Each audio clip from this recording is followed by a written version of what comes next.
Bonjour mes amis, j'espère que ça va aller parce que j'ai de la lumière derrière, excusez-moi. Voilà, il y a un peu de luminosité, que ça vous fasse pas mal aux yeux.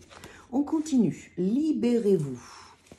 Partie 10, il est pas mal celui-là, elle est pas mal aussi cette partie. Libérez-vous de l'apitoiement sur vous-même. L'apitoiement sur soi est insidieux. Il arrive par derrière, plonge sur vous sans que vous vous en aperceviez et commence à miner votre énergie.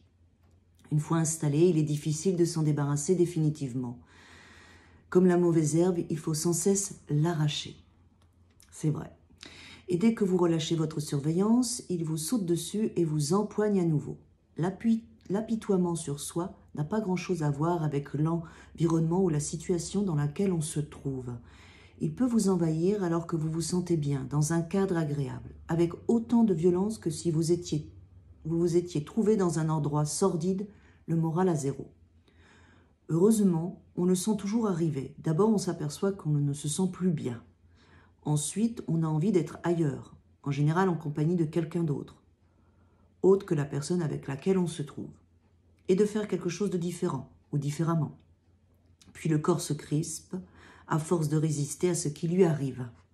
Peut-être lisez-vous ces lignes en prison, à l'hôpital ou dans la rue si vous êtes sans domicile fixe. Peut-être faites-vous un travail que vous détestez. Peut-être vivez-vous avec quelqu'un que vous ne supportez plus. En un mot, peut-être estimez-vous être parfaitement en droit de vous apitoyer sur vous-même. Mais y gagnez-vous réellement quelque chose? Je m'explique. Je sais que c'est bon de gémir de temps en temps, même s'il n'y a personne pour vous entendre. Mais à vous complaire dans votre marasme, au lieu d'essayer d'en sortir, vous anesthésiez votre potentiel réactif pour ne voir de la vie que ses aspects négatifs. En ce moment, j'ai personnellement un peu de mal à ne pas m'apitoyer sur mon sort. Ce feu qui ne veut pas démarrer, le petit bois d'allumage qui reste désespérément humide, l'air froid et moite qui glisse le long de la colline jusque dans la grange, l'isolement dans lequel je me trouve, le désespoir arrive toujours par vagues et peut être déclenché par un rien, comme par exemple le feu qui s'étouffe dans le poêle. Je me sens visée, comme si le poêle ne m'aimait pas et s'éteignait exprès. L'apitoiement sur soi apparaît toujours masqué comme un virus informatique, un email avec une pièce jointe défaillante, 1001 bonnes raisons de retourner à la ville avec sa couverture téléphonique étendue, son chauffage central et ses lits secs et chauds.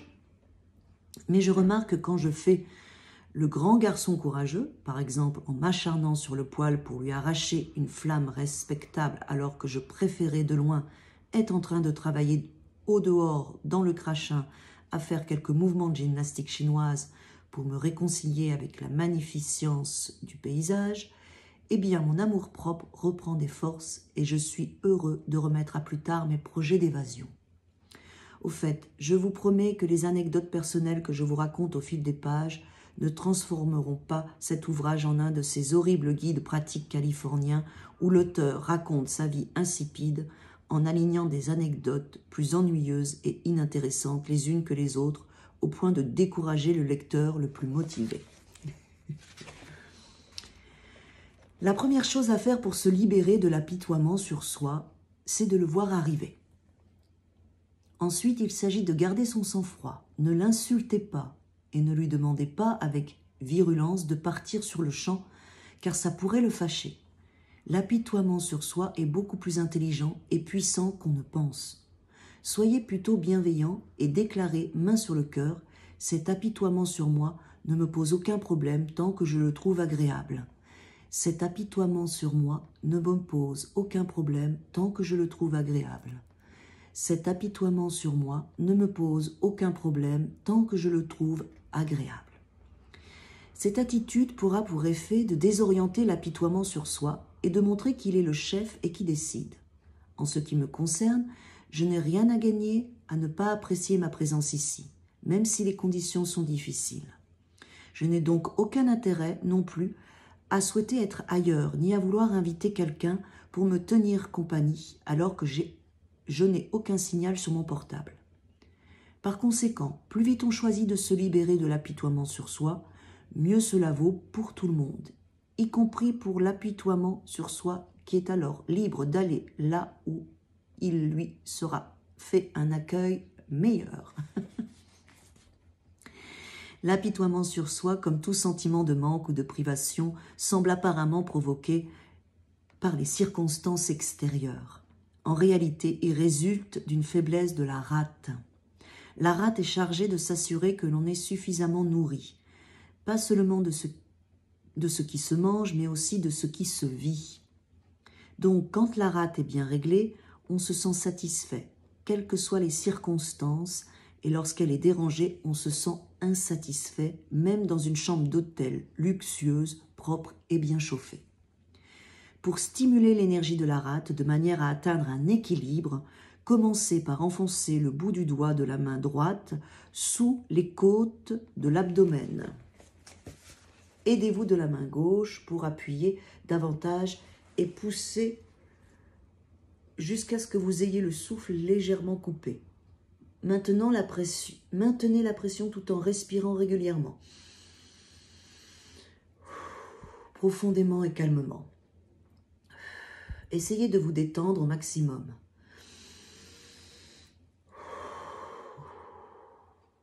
Continuez à presser jusqu'à ce que vous ne teniez plus, puis relâchez la pression lentement et progressivement en remettant vos mains là où elles étaient avant, probablement sur le livre.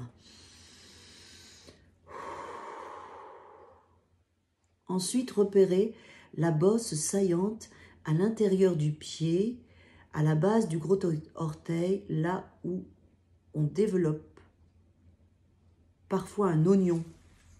Vous voyez, là, la bosse, le point, là, ici. Là, un oignon qui sort. Apparemment, c'est là. Donc, pressez la bosse à l'endroit où la peau rugueuse de la plante du pied rencontre la peau plus tendre du dessus du pied. Pressez la bosse à l'endroit où la peau rugueuse de la plante du pied rencontre la peau plus tendre du dessus du pied. Après, vous pouvez voir aussi Internet en réflexologie, le point de la rate. À l'extrémité la plus proche de vous, soit un petit instrument pointu, le bout d'un stylo par exemple, soit avec le pouce en recherchant le point le plus sensible. Maintenez la pression quelques instants. Une pression quotidienne à cet endroit précis encourage la rate à extraire davantage d'énergie de son élément, la terre, en dessous des pieds. Donc voilà, avec un stylo ou le pouce, vous appuyez. Apparemment, si je ne me trompe pas, bon, c'est peut-être essayer les deux pieds. Là, sur l'image, c'est le pied gauche, mais essayez les deux pieds. Ou regardez sur Internet le point de la rate si c'est au niveau des deux pieds. Enfin, tenez-vous debout, les pieds bien plats sur le sol, avec ou sans chaussures, les orteils écartés autant que possible, comme si des milliers de racines sortaient de la plante de vos pieds vers le centre de la terre. Gardez cette image des racines très nettes dans votre esprit et dans vos pieds, et dites « Je suis la reine de n'importe quoi. Je suis le roi de n'importe quoi. Je suis la reine de n'importe quoi. » Il y a plus de filles en général. Je suis la reine de n'importe quoi, pas du n'importe quoi, pardon. Je suis la reine de n'importe quoi. Je suis la reine de n'importe quoi. Je suis la reine de n'importe quoi. C'est intéressant ce point de la rate, j'avais déjà entendu parler. Bon, allez, on va se faire des petits massages et s'enlever l'apitoiement. Merci pour votre fidélité, votre écoute et je vous dis à demain. Et demain, ça sera « Libérez-vous de l'inertie », partie 11. À demain, mes amis.